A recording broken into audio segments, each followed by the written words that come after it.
Olha, o relógio está naquele ritmo, tic-tac, tic-tac, bem acelerado. O ano está acabando, o governo tem pressa em aprovar, enfim, todas as medidas para cortar os gastos, depois de demorar muito para anunciar esse pacote de corte de gastos. Agora tem pressa para votar, mas a vida não está fácil, não. Esse é o assunto de hoje que a gente conversa agora com o Rodrigo Orengo, chegando aqui entre nós. Oi, Orengo, já está com a gente aqui? Tudo bem? Boa tarde para você. Tô sim. Boa tarde, Adriana. Boa tarde, Renan. Boa tarde a todos. Orengo, antes de te ouvir, deixa eu chamar aqui um pedacinho do que disse hoje o presidente da Câmara, Arthur Lira, justamente demonstrando aí às claras, não foi nem mensagem cifrada, não, foi muito às claras, falando do tamanho da dificuldade para conseguir aprovar as medidas que levarão a corte de gastos e também mostrando todo o mau humor do Congresso em relação ao Supremo, que estabeleceu por unanimidade restrições às emendas parlamentares. Vamos ouvir o que disse Lira e, na sequência, o Orengo já comenta aqui com a gente. Hoje, o governo não tem voto sequer para aprovar as urgências dos PLs. A PEC eu coloquei na CCJ como pedi para ser extrapauta e foi retirado a pedido do governo, porque eu acho que não tinha certeza de ter os mínimos votos para aprovar a admissibilidade da PEC na CCJ.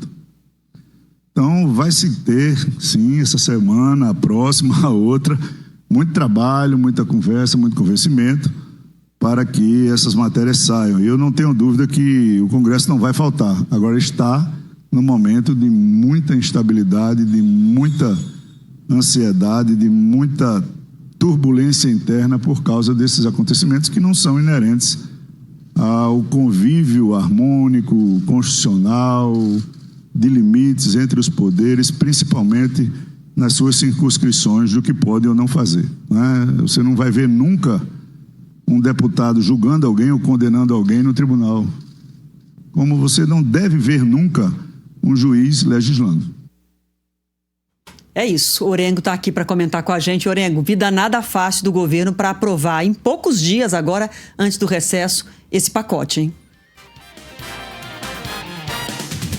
E por mais incrível que pareça, viu, Adriano, o governo espera contar com a boa vontade do presidente da Câmara, Arthur Lira, que já deu demonstrações, inclusive nessa entrevista, de que o Congresso é parceiro no sentido de aprovar o equilíbrio fiscal, pacote de gastos que busca lá o equilíbrio fiscal.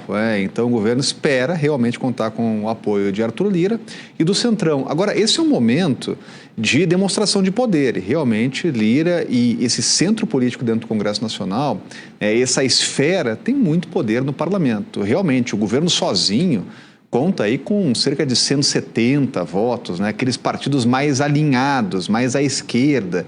Então, o governo sempre precisa dessa margem aí e desse apoio de partidos como o próprio PP, de Arthur Lira, PSD, União Brasil, MDB, partidos que acabam circulando aí nesse centro político. Agora, Adriana, a insatisfação está muito clara, né? Só foi externada agora. A gente já tinha ouvido aqui de líderes partidários que não gostaram nada da decisão do Supremo de apertar mais ali o cerco contra a liberação de emendas sem a transparência e sem a rastreabilidade.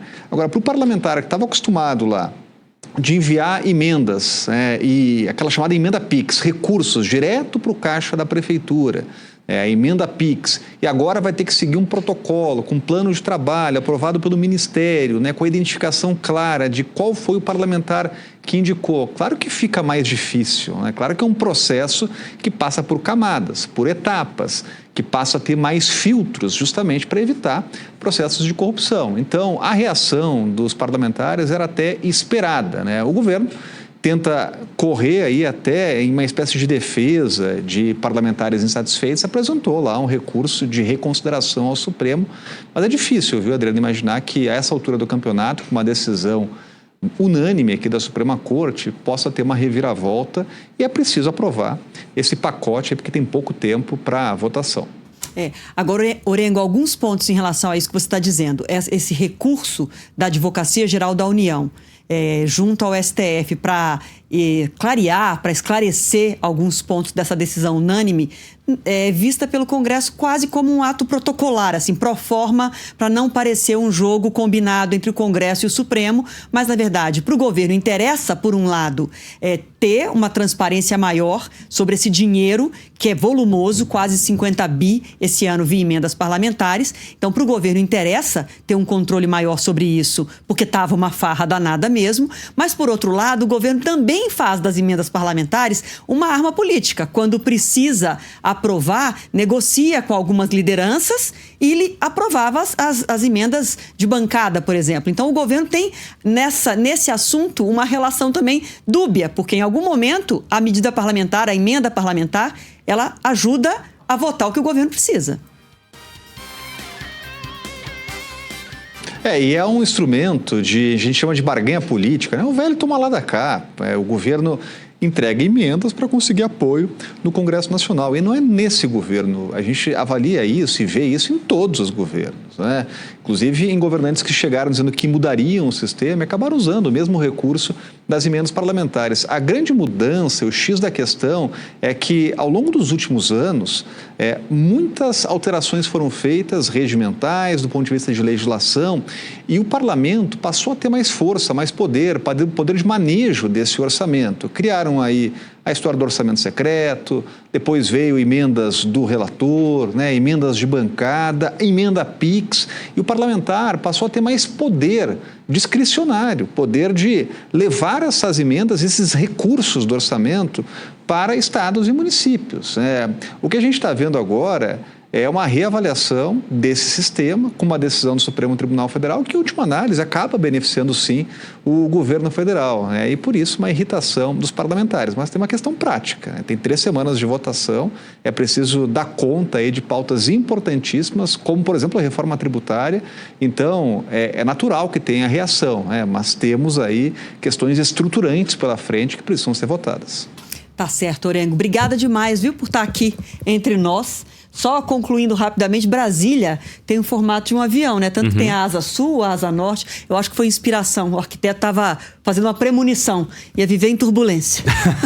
Obrigada, viu, Orengo? Até amanhã. Tchau, tchau, querido. Bom trabalho. Tchau. Valeu, até mais. 4h30.